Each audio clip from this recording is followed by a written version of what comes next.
मैं रितिका सिंह और आज हम सुरेश सर से राष्ट्रमंडल या कॉमनवेल्थ गेम्स के बारे में जानकारी लेंगे। जैसे कि हम पहले भी एशियन गेम्स और ओलंपिक गेम्स की जानकारी ले चुके हैं, कुछ संबंधित क्वेश्चन पूछेंगे।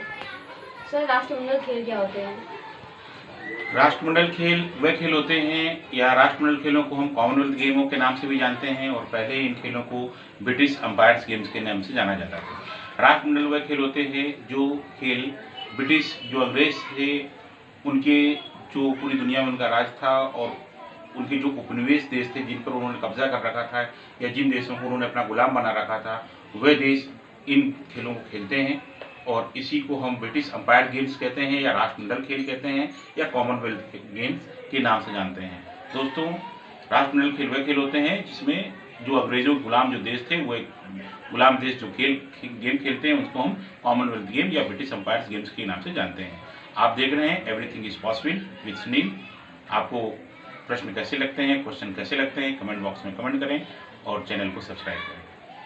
सर, राष्ट्रमंडल खेलों का आयोजन किस प्रकार किया जाता है? ये एक बहुत ही अच्छा क्वेश्चन पूछा आपने कि राष्ट्रमंडल खेलों का आयोजन किस प्रकार हुआ। दरअसल क्या हुआ कि ओलंपिक खेल 1896 में प्रारंभ हो चुके थे, और 1930 में कनाडा का जो एथलीट था, एक मार्क रॉबिन्सन, मेल विले मार्क रॉबिन्सन, जो कनाडा का एथलीट था, वो लॉस एंजल्स के ओलंपिक खेलों में खेलने के लिए गया। तो जब उसने वहाँ देखे कि दुनिया भर के खिलाड़ी खेलने आते हैं, तो उसके दिमाग में विचार आया, क्यों ना अंग्रेजों में ब्रिटिश अंपायर जो था, वो पूरी दुनिया में क्योंकि उनका राज्य था, तो उन्होंने क्यों ना एक ऐसा खेल आयोजन किया जाए जो ब्रिटिश अंपायर्स के अधीन हो, और वो ब्रिटिश अंपायर्स गेम्स के नाम से जाना जाए। इस पर उन्होंने उस लॉस एंजल्स ओलंपिक खेलों में ही इस पर चर्चा की, और इस चर्चा पर काफ़ी बहस की, और बहस करने के बाद इंग्लैंड ने जिम्मेदारी जो थी वो इनको ही दे दी कि आप इन खेलों का आयोजन करिए।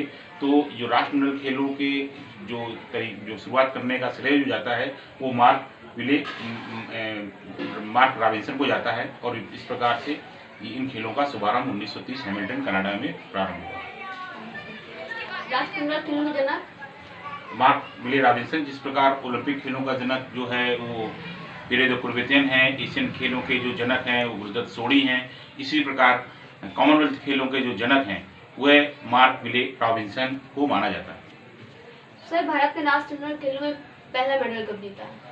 1930 में पहली बार कनाडा में ये खेल आयोजित किए गए, लेकिन उस खेलों में भारत ने भाग नहीं लिया। और 1934 के जो दूसरे खेल थे, ये खेल भी 4 वर्ष बाद ही आयोजित होते हैं। जिस प्रकार एशियन गेम और ओलंपिक खेल 4-4 साल के बाद होते हैं, ये खेल भी एवरी 4 ईयर्स बाद ये खेल आयोजित होते हैं। तो 1934 के जो खेल थे उसमें भारतीय पहलवान जो थे राशिद अनवर ने कुश्ती में ब्रॉन्ज मेडल भारत के लिए जीता, और यह राष्ट्रमंडल खेलों में भारत के लिए पहला मेडल था। सर, और गोल्ड मेडल कब जीता प्रथम?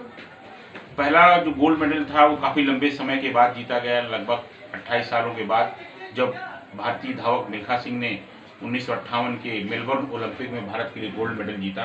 तो पहला गोल्ड मेडल जीतने का राष्ट्रमंडल खेलों में या कॉमनवेल्थ गेमों में जो श्रेय जाता है वो मिल्खा सिंह को जाता है। राष्ट्रमंडल खेलों में गोल्ड मेडल जीता। राष्ट्रमंडल खेलों में कौन कौन से देश भाग लेते हैं अंग्रेजों के गुलाम? राष्ट्रमंडल खेलों में जैसे हमने पहले बताया कि जो अंग्रेजों के जो गुलाम देश थे वह राष्ट्रमंडल खेलों में भाग लेते हैं। सर, बताइए कि राष्ट्रमंडल खेलों में कितने सदस्य देश हैं? राष्ट्रमंडल खेलों में जो सदस्य संख्या है वो 71 है। 71 देश हैं इसकी सदस्य संख्या, और इसकी जो ऑफिशियल लैंग्वेज है वो अंग्रेजी है। अंग्रेजी इसकी ऑफिशियल लैंग्वेज है, और इसका जो मुख्यालय है वो इंग्लैंड और वेल्स दोनों में ही, इंग्लैंड में भी है और वेल्स में भी, 2 जगह इसका मुख्यालय है। सर, हमें ये बताइए कि जैसे ओलंपिक्स के मोटो हैं और इसके एशियन गेम्स के मोटोज हैं कि सदैव आगे की ओर, और ओलंपिक्स के कि सबसे बलशाली, सबसे ऊंचा और सब साथ साथ है, तो राष्ट्रमंडल खेलों का मोटो क्या है?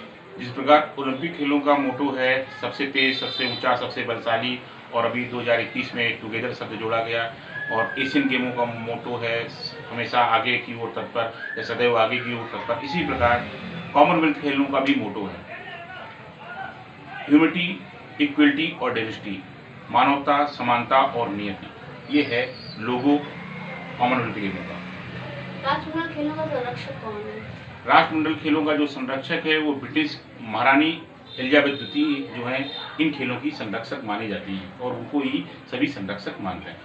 सर राष्ट्रमंडल खेल सबसे ज़्यादा कहाँ पे आयोजित हुए हैं? राष्ट्रमंडल खेल जो सबसे ज़्यादा आयोजित हुए हैं, आयोजित करने वाला देश जो है ऑस्ट्रेलिया है। ऑस्ट्रेलिया ने राष्ट्रमंडल खेलों को सबसे ज़्यादा 5 बार किया है आयोजन।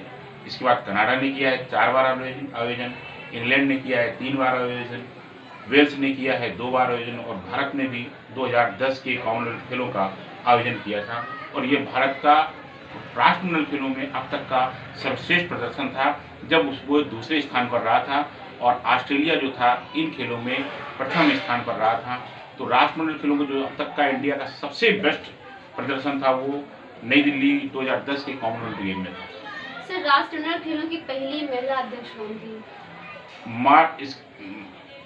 राष्ट्रमंडल खेलों की जो पहली महिला अध्यक्ष थी वह दिमाग से मेरे स्लिप हो गया, मैं भी याद करके आपको बता दूंगा या मैं कमेंट बॉक्स में कमेंट कर दूंगा। राष्ट्रमंडल खेलों को कौन ऑर्गेनाइज करता है? राष्ट्रमंडल खेलों को ऑर्गेनाइज कॉमनवेल्थ ऑर्गेनाइजेशन फेडरेशन करता है। इस प्रकार ओलंपिक खेलों का आयोजन इंटरनेशनल ओलंपिक कमेटी करती है और एशियन गेमों की जो आयोजन कराना और उनका ऑर्गेनाइजेशन करना और उन पर संगठन नियंत्रण रखना और एशियन ओलंपिक कमेटी करती है। इसी प्रकार कॉमनवेल्थ गेमों की जो ऑर्गेनाइजेशन करना, नियंत्रण रखना और कहाँ गेम आयोजित करना है, क्या करना है, इसकी सारी जिम्मेदारी कॉमनवेल्थ फेडरेशन गेम्स की होती है। ऐसी जानकारी के लिए आप एवरीथिंग पॉसिबल चैनल से बने रहिए और लाइक शेयर सब्सक्राइब कर दीजिए।